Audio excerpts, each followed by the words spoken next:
Hello, everyone, and welcome back to Security in the 21st Century. I'm your host, Dr. Suzanne Loftus. I'm pleased to have with us on the show today, Daniel Kochis from the Heritage Foundation. Hi, Daniel. Thank you for joining us. Pleasure to be here today. Thank you for having me on. Daniel is a senior policy analyst in European affairs in the Margaret Thatcher Center for Freedom. He specializes in transatlantic security issues, regularly publishing on U.S. policy in Europe, NATO, U.S.-Russia relations, and Arctic issues. So let's jump right into it. Daniel, let's talk a little bit about the Heritage Foundation. Could you tell us a bit about its main projects and what it's working on? That would be interesting. Sure. So Heritage is probably the largest conservative research and educational institution in the United States. We're nonpartisan, so we're not Republican or Democrat, but of course, we do approach policy issues from a certain ideological bent of conservatism. Our work is funded almost entirely by individual donations. We do not accept any money from governments, either foreign or domestic. So this is a little bit different, even in the U.S. Think tank world. And it gives us, I think, a sort of freedom, I think, in our analysis, which has really been helpful to me as an analyst.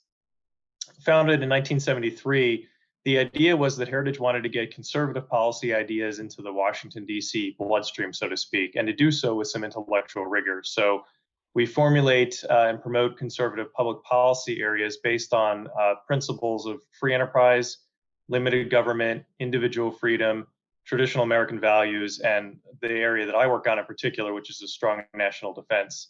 And so we really cover all regions of the globe and all of the domestic issues from taxes, healthcare, social issues, things of that nature. And Heritage, I think, actually has been quite effective.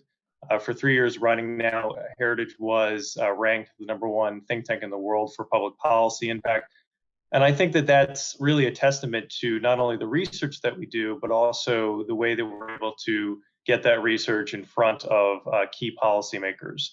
And so my center within the Heritage Foundation is called the Margaret Thatcher Center for Freedom. Lady Thatcher from the United Kingdom chose Heritage to house the Thatcher Center for Freedom, which would be an institution to carrying on her legacy.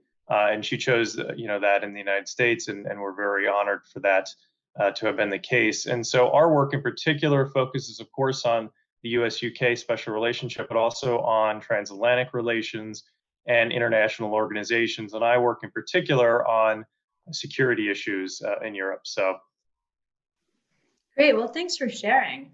Let's talk a little bit about NATO. So, you do a lot of research and publications on NATO, and so do I actually. And, as you know, it's a very long-standing alliance, since after World War II. And now it's 2020. Do you think that maybe some realities have changed in the world? And if so, do you think NATO has adjusted to those realities, or what could it do to possibly evolve to matching present day challenges, in your opinion? Right. Well, when you think about the last time, NATO had a strategic concept, it was 2010. The world, of course, has changed dramatically since then in so many different areas. And so for NATO, which I think you and I agree is really sort of the very foundation of the transatlantic security for our community, it needs to be able to, think about what it wants to be in the future, what it's able to be in the future. And so I think that that's why it's so important that NATO is currently undertaking this period of reflection. Of course, we had the French president talking about NATO experiencing some sort of brain death, almost like it's kind of a zombie organization that continues decade after decade after its usefulness has expired. There are challenges coming, of course, from the southern flank of NATO in terms of irregular migration, but also in terms of instability from places like Libya, Russia, of course, both playing on either side in the ongoing conflict there. And so what does that mean? And, NATO, I don't think has fully grappled with some of the new challenges when you think about the rise of China, when you think about cyber threats. And so I think that that's why it's so important that we are undertaking this particular strategic review. And so, look, the bottom line for me is that I don't think that NATO is an outmoded institution. I believe that NATO today is as relevant, if not more, than it ever has been since the end of the Cold War. And so I think that we need to be laying out what a roadmap is for NATO for the next 10 years, for the next 50 years. And I think that that really needs to start in particular with the bedrock principle of collective defense. I think that that's what NATO is tooled to do. I think that's what NATO is best able to undertake. And I think that that's really the area where it needs to focus its energies. And so when you think about all of the different regions that collective defense NATO has work to be done on, whether that's the Arctic or the Baltic region or the Black Sea, there's really a need to be able to refocus on this raison d'etre of collective defense. And that would need to encapsulate all the associated necessities. So whether that's robust defense spending, getting capabilities in these new vital spheres like cyber warfare and playing in the information warfare sphere. These also, I think, sort of wrap into that idea of collective defense. NATO doesn't have to be, and I don't think can be, everywhere in the world doing everything all the time. I think that that's a lesson that hopefully we've learned over the last 20, 30 years.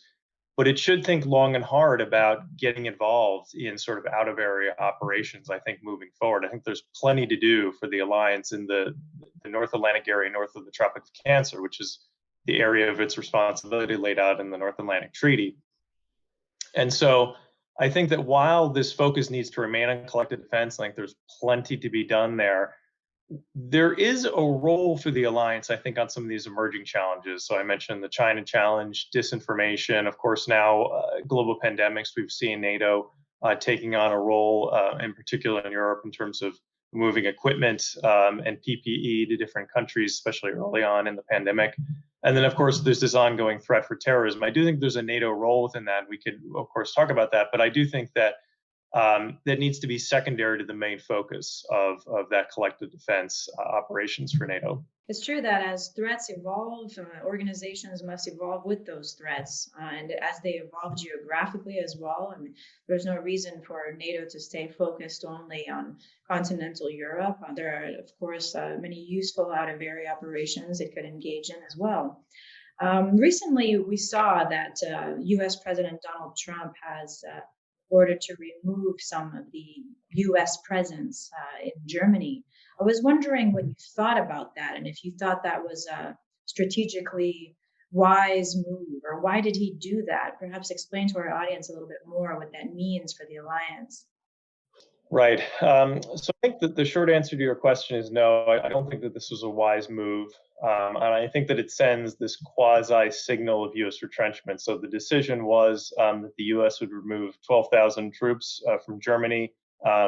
A little more than half of those troops would remain in Europe, moving to other countries, in particular to Belgium and Italy. And then the remainder would be moving back to the United States.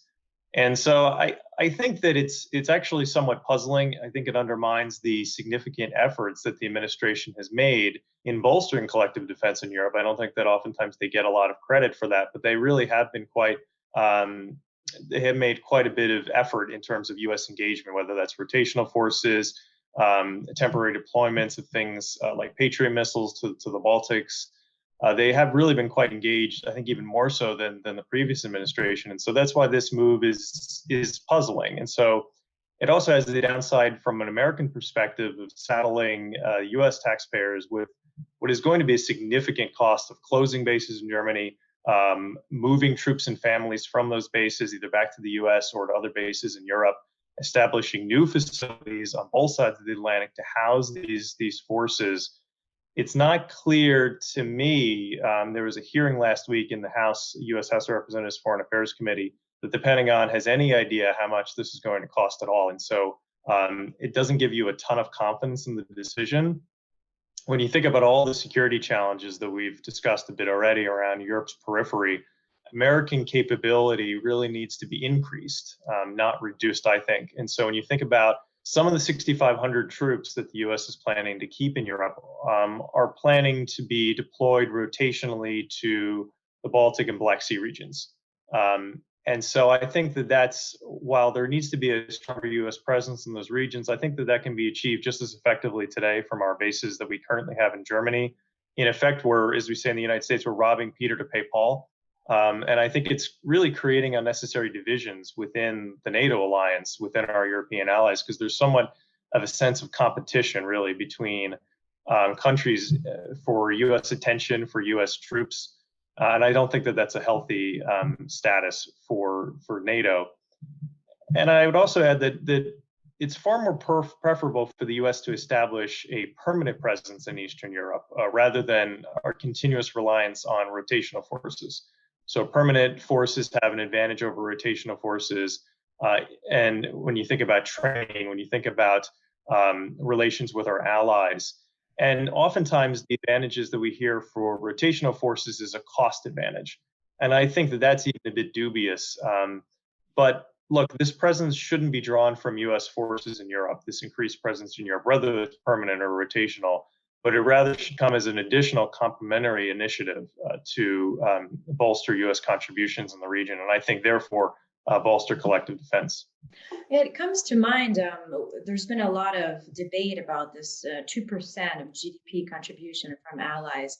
I'm wondering, I hope not, I'm wondering if this was a slightly politically motivated move on the part of the US administration to kind of show Germany that it's serious about this 2%, and that if Germany isn't willing to go all the way to 2%, that the US would decrease its presence here in Germany, as this is where I am right now. What do you think about that as a sidebar?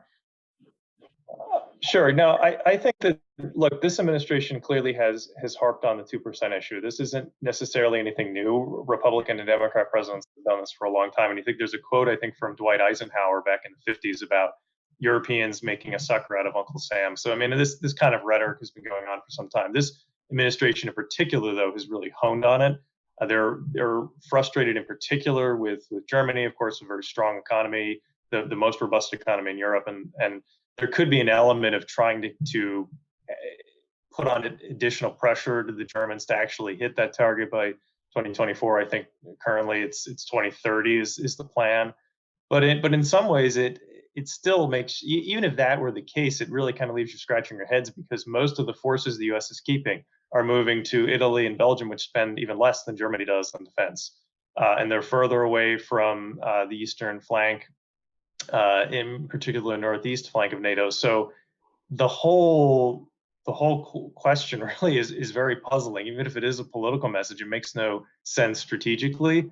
And so I think that, look, the administration has been somewhat effective in a rather blunt way, I think, in getting European allies to spend more. How much of that is due to threat perception? How much of that is due to the administration's continued focus on it, I think is a question for some debate. But I think that there are better ways to get the attention of our German allies than really undercutting our own strategic position in Europe. Definitely. Also, the concept of strategic autonomy, we've heard for a long time. It's nothing new. But in recent years, we've heard Merkel and Macron speak a little bit more about how Europe needs to kind of go its own path militarily, and it can't necessarily trust the United States to back them up forever. So it seems that the issue is a little bit more tense these days. Could you explain to our audience what exactly is European strategic autonomy, and how does it or would it affect NATO? And would you recommend Europeans investing more towards this initiative? Why or why not? For me, strategic autonomy is still a bit of a nebulous term. And I think it's left somewhat intentionally so to be this sort of in the ether question of what exactly it means. But there are some clear parameters. And so when you think about the European Union put out a global strategy for foreign policy and security policy in, I think, 2016. And the strategy talked about nurturing the ambition of strategic autonomy for the European Union. And so when you think about what is the strategic autonomy from whom, in my mind, it's pretty clear that that means strategic autonomy from the United States. It's left somewhat intentionally imprecise, and so different people can have different understandings of what exactly it means while being simultaneously correct. And there's somewhat of a level of deniability, I think, in particular when you're talking with U.S. officials. But really, I think it's a desire to break free from U.S. defense leadership, especially on the continent. So this ability to be able to act independently from the United States, in particular, in undertaking military operations. And so when you think about some of the new initiatives that the European Union over the past few years has put into place to make strategic autonomy a reality, to really give it some teeth. So whether that's PESCO, the Permanent Structured Cooperation, or the European Defence Fund, trying to put some EU money into defense projects, whether that's building up the MPCC in 2017 to oversee all EU non-executive military missions. These are all things that are, I think, have been put in place to try to foster this idea of strategic autonomy and make it a reality. Mm-hmm. From a U.S. perspective, I don't think this is a good thing. Back in the late 90s, U.S. Secretary of State Madeleine Albright talked about the 3Ds. And so I think that in some ways they still really elucidate the pitfalls of strategic autonomy. And this has been, I think, U.S. complaints for Republicans and Democrats for some time now. So the first complaint being that it decouples the U.S. from European security.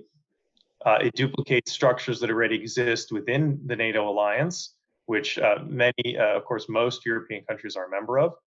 And it discriminates against non-EU NATO members. So you think about some of the PESCO projects, there are issues around countries, who are not, who are EU members, but not NATO members taking part. And so there makes it somewhat difficult, I think, in terms of getting some consistency across the continent. I would add a fourth, however, and I think that this in particular today is really salient in that it gives credence to this idea that the U.S. should withdraw from European security. It gives credence to Americans who believe this, and it gives credence to Europeans, I think, who believe this. And so when you think about decades of U.S. defense EU defense integration, we've been going at this for a long time now, they've really resulted in little or no additional European defense capability.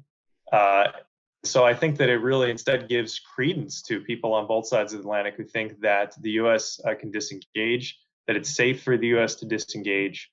The reality is that our Western adversaries know that the EU defense remains a paper tiger.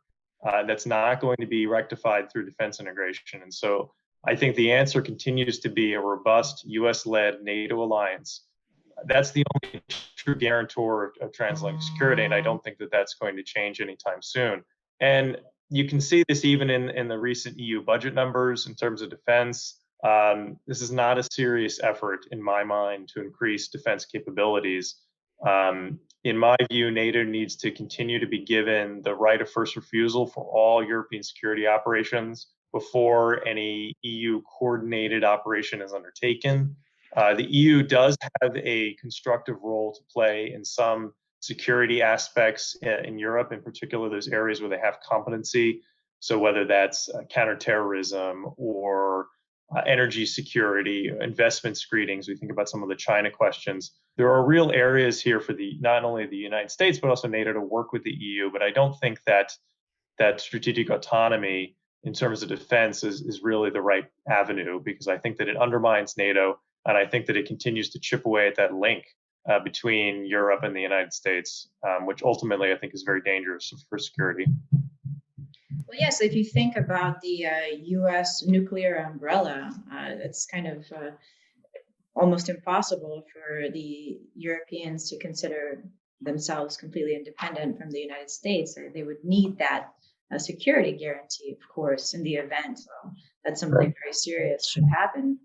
But in general, it's important for them to up their military capabilities. But from what you said, it would be wiser to do so in the context of the alliance and not necessarily as in a more autonomous direction. Well, now in this era of great power competition, we're seeing more contentious areas. So there's a bit more challenges in the Baltic Sea, more challenges in the Black Sea. We're also seeing some more challenges in the Arctic. And I've seen that you've written something about that in recent times. Could you tell us a little bit on this topic? Why is the Arctic an important area for great power competition today? Well, I'm glad you brought up the Arctic. I have written quite a bit in the last few years on Arctic security, and I think that it's becoming a more and more important topic for the United States, but really also for Europe, and one for our listeners to keep an eye on. And so things are changing in the Arctic. I think anyone can see that really and read about it. The melting sea ice, especially in the summer months, is creating new security challenges. It's also creating new opportunities for economic development, for tourism. But these all sort of meld together in that region. And so when you think about what this reduced sea ice means, it means new shipping lanes. It means increased tourism. So when you have cruise ships, cruising around the Canadian Arctic, if there's an accident up there, I mean, who's going to come to rescue passengers on a cruise ship? When you think about further natural resource exploration in the region, these are all questions which are going to have a geopolitical angle. And so this increase in economic activity is also going to necessarily mean a larger military presence by the actors in the region than ever before. And this is not necessarily the result of a heightened threat of conflict in the Arctic region, but because when you think about today, things are relatively calm. It's one of the few regions in the world where things are pretty calm, and they remain so. But there are capabilities that are needed in the Arctic. And when you think about search and rescue, most of these things are going to be provided by militaries, in particular by coast guards or the equivalent in a lot of countries. And so the United States is an Arctic power because of the purchase of Alaska by Secretary of State William Seward in 1867. And so we need to be able, as the United States, to exert our national sovereignty in the region and to defend that sovereignty from potential hostile powers. And I would add that there's also an important NATO component to this. I think it's oftentimes not high enough on the NATO agenda. So 5 of the world's 8 Arctic countries are NATO members. The other 2, Sweden and Finland, are of course close partners to NATO. And so NATO still has no agreed common position on what its role is in the Arctic region. And I think that this leaves a door open for confusion that really could be closed. And so I've talked a bit about how the military threat continues to remain low, but that doesn't mean that we shouldn't be vigilant. And it's important not to ignore Russia's recent activities in the region. They've taken significant activities to militarize, and China is also seeking to really take on an increasing role in the Arctic region. And so I've written quite a few papers on all the ways in which Russia is increasing its Arctic presence, and I won't go into all those now, but it really is militarizing the region. And so as an Arctic power, Russia, of course, is going to be present in a military way in the Arctic, and that's to be expected. But it should be viewed with caution in terms of their recent aggression, really over the past decade since their invasion of Georgia in 2008. There was a former EUCOM commander in the United States who summarized it recently, saying that although the chances of military conflict in the Arctic are low in the near term, Russia is increasing its quantitative advantage and qualitative advantage in Arctic operations, and its military bases will serve to reinforce Russia's position with the lethal threat of force. And so that's one area, I think, which is a challenge for the U.S. and for our Arctic NATO partners. But there's also the China front. And so that's a little bit of a different story. In simplest terms, I would say that China sees the Arctic region as another place from which it can advance its economic interest and expand its diplomatic influence. So, of course, China is a non-Arctic country, and so therefore they're mindful that they're naturally limited in terms of their Arctic ambitions, in terms of institutions. But it hasn't stopped Beijing from increasing its economic presence in the region. When you look at a map of ships that are traveling through the Northern Sea route in particular, they're Chinese ships oftentimes. They published an Arctic strategy late last year. I think that offers a bit of a useful glimpse into how they view their role in the region. It's a huge report. It has a lot of Arctic buzzwords, common interests, law-based governance, climate change, sustainable development. All of these buzzwords, I think, are really laced throughout the report. But they also talk about being a near Arctic state. Mm-hmm. So China is 100 nautical miles away from the Arctic. So it's sort of a farcical concept that would also mean that countries like Belarus, Germany, Ireland, Kazakhstan are near Arctic states when you use that parameters of 800 nautical miles. So look, there are no not near Arctic states. There are Arctic states and non-Arctic states. There's no third category, and I think that it's important that China recognize that they're not entitled to anything in the region because they're not an Arctic power.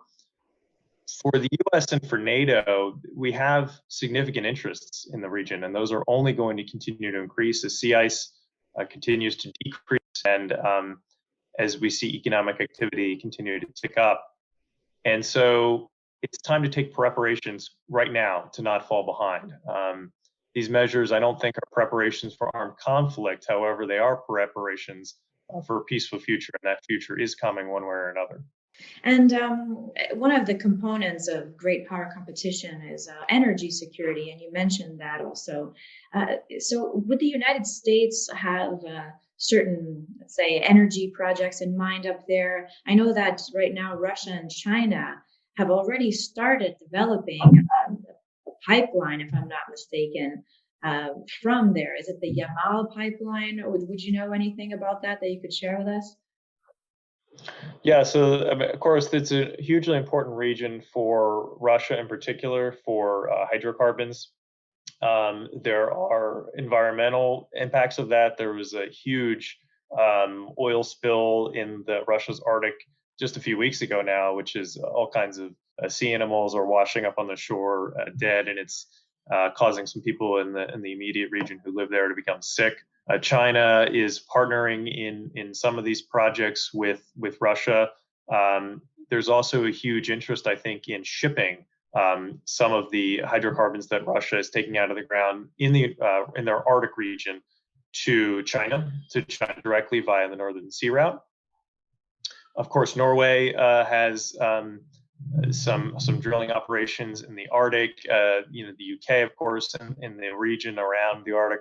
The United States as well. The U.S. is somewhat limited in certain regions of Alaska legally to protected areas that there isn't drilling. But there is going to be, I think, this sort of scramble over resources in the Arctic. And it's not just hydrocarbons, it's some of the minerals that could be in the seabed.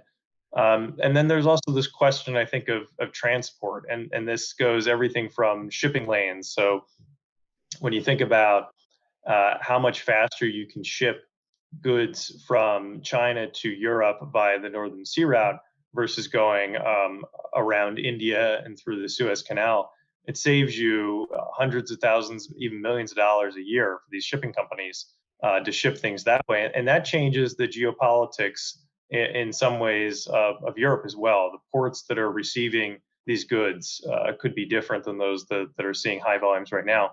There's also this sort of emerging question of flights, sort of almost drone flights, cargo planes flying over the Arctic region, and so having sort of hubs over the Arctic. And so all of these questions, I think, are going to continue to sort of percolate and be areas which we're going to be talking about probably in 10 or 20 years. And so it's important to be in the game for the United States as an Arctic country and for our partners in Europe who are Arctic nations. And that's, having icebreakers to operate. The U.S. currently only has 2 icebreakers. One of them basically is just salvaged for parts for the other one.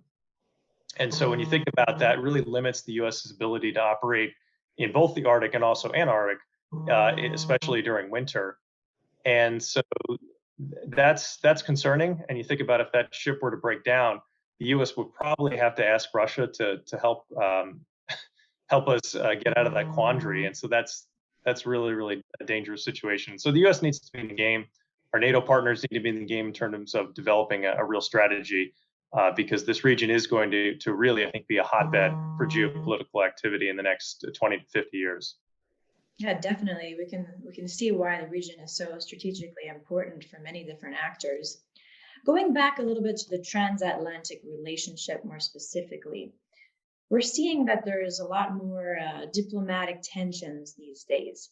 Is this something that we can expect to be long-term pattern? Is it just a product of the administration and European allies as relationship, or are there some more deeper structural issues going on? So let's say, for example, we've seen that relative wealth has shifted a little bit to the east in the last several decades. This maybe changes the balance of power in the world. Would that be something that would affect a transatlantic relationship as a whole? Let's say trade issues between them. Is this a product of domestic problems within Europe and within the United States that we can expect to see long term? Their differences on issues of climate change or the way they perceive Iran or Russia. What are your thoughts on that?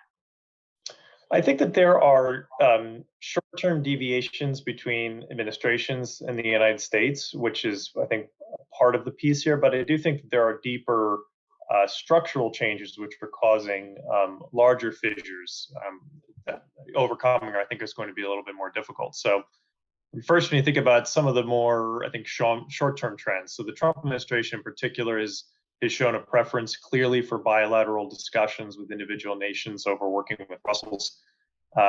They've opened up U.S. relations with countries in particular in Eastern Europe, which I think the Obama administration had very little interest in. And I think that there's sort of this instinctual unease with EU supranationalism. I don't think that those things are necessarily any different than the rest of sort of conservative thought in the United States. I mean, obviously there's quite a few strands, but I think that's generally where conservatives in the US would find themselves. And so I do think that, you're going to see those trends continue under a potential second Trump administration. I think in a potential Biden administration, you would see the really opposite approach, much more similar to what we saw under President Obama. So there would be a real comfort with working primarily with the EU Commission. And I think you would see places like Warsaw and Budapest and maybe Prague to a lesser extent somewhat taking a back seat. And so I would worry a bit about initiatives like the Three Seas Initiative, which, of course, I would love to see strong support from potential Biden administration. I think it's a really, really important initiative and has received a lot of strong support from President Trump. But there are a number of issues over where there's real disagreement. One of those is Iran. I think that gulf would be rectified by a potential Biden administration. I think that they would run to sort of reinstilling the U.S. in the JCPOA, and I don't think that would alleviate any of the long-term concerns about Iran eventually becoming a nuclear power after the sunset clauses and these sorts of things. But that is a gulf that is somewhat potentially temporary. But if President Trump, I think, wins another 4 years, I think that gulf is going to continue because U.S. conservatives, I think, have a fundamentally different view of the success of the agreement than do U.S. Liberals. But there are other issues in that trade you mentioned. I think that this is a bit of a stickier wicket. The idea of liberalizing trade between the U.S. and Europe should be a transatlantic priority, regardless of who the next U.S. president is. This administration has committed to negotiating a trade agreement with the EU, but of course they've also been quite harsh in terms of talking about trade with Europe. I think that that's frankly unnecessary. I do think that a Biden administration would probably be interested in trying to jumpstart some kind of trade agreement with the EU, but we really need to learn from our mistakes from the last time around from TTIP. There was so much, I think, high talk and hope for this agreement on both sides of the Atlantic, and really protectionism, I think, sort of, in the U.S. and also in Europe really killed it. And so I think we need to get back to, as a transatlantic community, leading the way on free trade. And so this is abolishing tariffs, non-tariff barriers that diminish really freedom of trade. And so oftentimes trade agreements these days, they don't genuinely promote free trade because they get so huge that they take in all of these different social areas and talk, and questions around environmental concerns and hours worked and all these kind of things that really sort of muddles down these agreements, and they end up, dying on the shelf. And so I think getting to that place is going to be difficult. We'll see what happens with the proposed US-UK free trade agreement. That could be a model. if that is successful through some kind of future U.S. EU agreement. But that is an area that I think even with the Biden administration is not something that's going to go away. You talk about, of course, the shift to the east, trade shift. I mean, that's the reality. And I think that there is a bit of a divergence in the way that the U.S. and Europe view China. And so that would be my next big component, I think, of some of the deeper structural issues is China. And so the U.S. is looking at China more as a strategic competitor, of course, but also a military threat first and foremost. Whereas Europe, I think, is looking at it as an economic partner. So you think about rail volumes, overland rail volumes to Europe hit a new high, I think, just last month.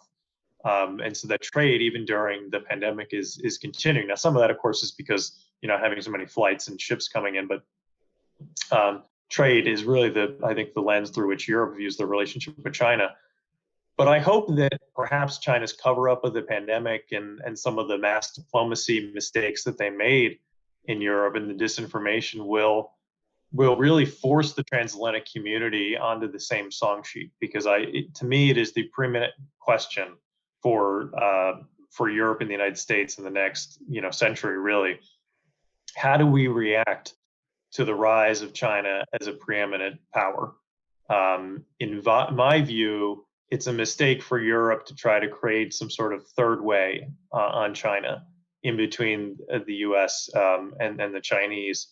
I think it's only going to divide us as a transatlantic community. I think it's imperative that we stand together. We've made significant progress recently on the question of 5G in particular. So you think about the UK turnaround. The French are phasing the Chinese out of their telecommunications by 2028. There's reports, of course, that Germany is going to, in effect, put in a ban that the Chinese are not going to be able to make. So I do think the tide has turned in a lot of ways on that question, but there are other areas where we still have a lot of disagreement, and I think that we need to be talking constructively about how to overcome those. And so it's a deeper structural issue, but one that it's imperative that we overcome. Mm-hmm. Well, just to follow up a little bit on that, you've mentioned quite a few really important points there. So, for example, the pandemic has made us realize that we can't just have all our eggs in one basket. We can't in times of crises, if we have a single point of failure, there's a lot of repercussions that occur, as we saw with protective equipment, for example, that was lacking in the West when it was really needed. So some are saying we're going to see a return to more regional frameworks or more protectionist tendencies to kind of minimize the possibility that this would occur in the future. So that point, along with the tendencies that we've seen lately domestically, both in the United States and the European Union, when it comes to free trade, it seems to be losing popularity, so much so that even Hillary Clinton, when she was running for president, abandoned the idea of a trans-Pacific partnership in terms of trade because it was so unpopular domestically. So how can we kind of overcome these issues and make free trade fairer for domestic workers, or have it be something that the constituents within the United States or the EU would actually want to vote for in the new future that is to come, post-pandemic, more specifically? Well, it's an excellent question, really. And so when you think about trade, even in the context that we're grappling with now, not all trade is bad. Quite a bit of trade with China is good. There is value, of course, and efficiency in places that can produce goods more efficiently. It's good for consumers in the West, and that's not going to change. But I think what has changed is exactly what you mentioned, and I know that the Marshall Center has done some really excellent work on this, is that for too long, we were unconcerned about the types of manufacturing, the types of production that we are offshoring. And there are some things which are necessary for your national security. So whether that's PPE equipment, certain types of fabric which is needed for face masks, uh, offshoring that to China, or having your factories of Western companies in China, and then having their shipments sequestered and forced to stay in the country, is not something that is going to be effective or good for your own national security. When you think about a lot of high technology, so whether it's AI or computers, chip design, I mean, anything like this, that is going to have a necessary national security component. And so they're, precious minerals produced in China, when you're reliant, almost entirely upon China for certain precious minerals, which are vital for national security components. This really opens you up. In the pandemic era, you think about medications. So many, I think something like 90% of U.S. Penicillin is produced in China. That's a huge security vulnerability for your country, and I think it's similar for our European allies. And so I think what's so valuable about a lot of the work that your center is doing is sort of having a conversation about what are those things, those minerals, those types of manufactured goods that we need to keep out of countries like China, which are adversaries, and we need to maybe set up operations in places between and that we're allied with, so we can have access to those equipment. But also building in resiliency. So having one point of failure, even if our German allies are producing 90% of a certain thing that the U.S. is interested in. So I think there is one factory in Germany which produces most of a certain type of fabric which you need for PPE. That still is one point of failure. So there's value even when you have an ally producing that and having resiliency in the system. And so it's really having a conversation about identifying those areas and building that resiliency into the system. And then there's sort of the social component, and this in some ways is actually the more difficult question, because there is value in efficiency, of course, but I think for a long time we forgot about sort of the human aspect of offshoring. So you think about whole towns which have sort of been hollowed out because there aren't jobs for blue collar workers, people who used to work in these factories, and this is happening even in some sort of low end white collar jobs that are being offshored. You think about some of the medical jobs which have been offshored, sort of the back office operations. That has a real impact on communities, which I don't think was either properly understood or properly studied. And so it's a conversation that we as the West really need to be having. What does that mean for our societies moving forward? And sort of how do we make free trade, which I still believe in, work for everyone? But it's a really, really difficult question. How do you retool those workers to work in the new economy? Because the new economy is also creating jobs, of course. And so how do you make that sort of free trade, the benefits that be felt by everyone across your society? And that is an extremely difficult question that I don't really have a great answer to, but it is one that we need to be talking about. Yeah, I definitely agree. It's very important, especially as the economy is changing. There's plenty of opportunities. We can bring back manufacturing in a more technologically advanced way. Artificial intelligence provides a lot of opportunities, re-educating society to kind of be able to meet these challenges and meet the requirements to work in such fields. So there's a lot that we can do, and the world is changing very rapidly. And I think in the next decade, we'll really just see a lot of changes. I couldn't agree more. And it's just going to continue to affect more and more people who are making more and more money in our society. So you think about engineers working on very high-end manufacturing. China is very aggressively seeking to move into sort of the high-end manufacturing that Germany in particular, but also the US and some of our Western allies have really worked in now for the past 40 years. And they're stealing IP, they're building new companies which are directly competing with our Western companies, and they're underbidding us for contracts. And so what that's going to mean, and you've seen it on both of our countries, you're seeing some of these high-end engineering and manufacturing sectors really shrinking. And that's going to have an impact on huge segments of our society. And so I think that it's not just, China making T-shirts anymore. It's China, producing chips for your cell phone, or China producing very high-end manufactured parts for cars.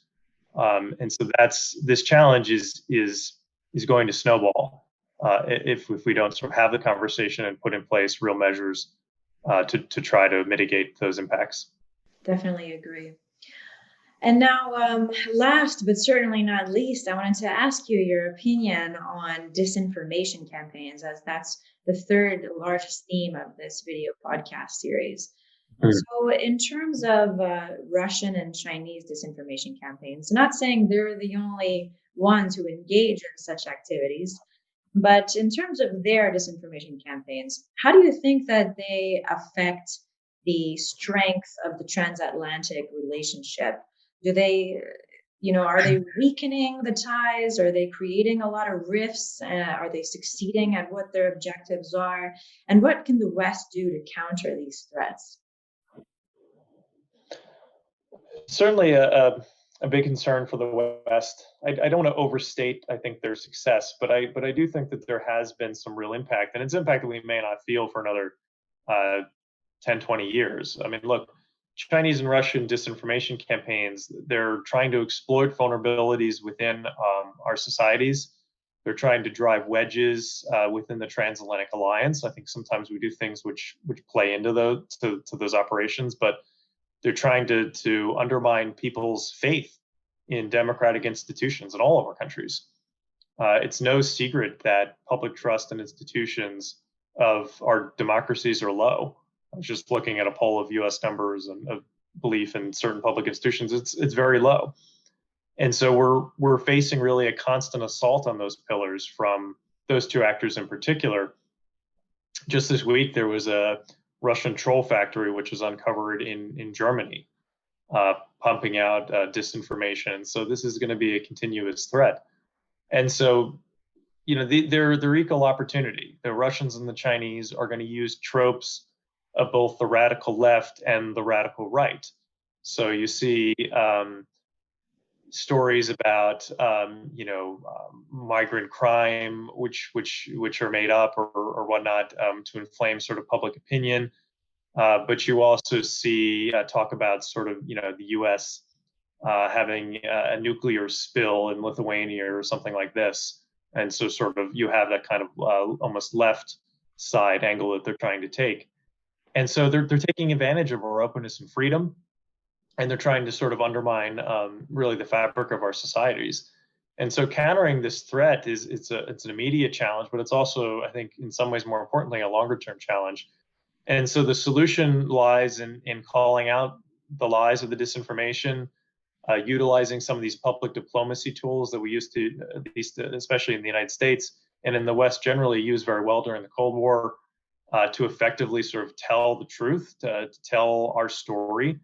It means safeguarding the integrity of our elections. I mean, every election in the West now is contested in terms of disinformation assaults from both of those actors.